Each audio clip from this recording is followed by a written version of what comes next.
pályafutásunknak a 15-ben az idei EB-vel véget ér, amit Barcelonában rendeznek októberben, úgyhogy addigra felkészülünk, és ott igyekszünk minél jobb eredményt elérni, illetve lecsapni.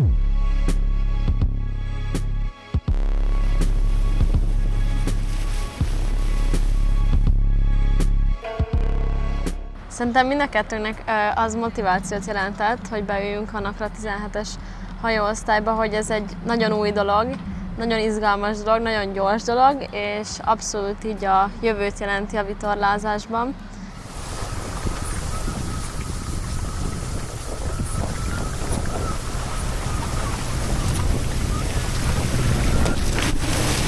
NAKRA 15-öshöz képest ugye sokkal nagyobb fizikai terhelést igényel ez a hajó. Sokkal jobban elfáradunk egy nap végére, de hogy kárpótol az, hogy sokkal több adrenalint ad a hajó, szóval amikor benne vagyunk, így annyira nem érződik, hogy fáradunk.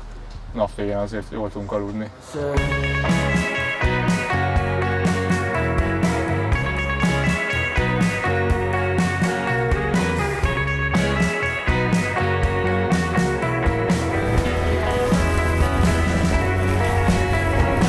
Egyenlőre az a terv, hogy meg tudjunk minél jobban menni, illetve a fordulókat és a halazókat átvegyük. November végre fele lesz majd Vilamurában egy junior Európa-bajnokság, ami jó lenne odáig eljutni, hogy ki tudunk menni, és összeérni a tudásunkat más ellenfelekkel is.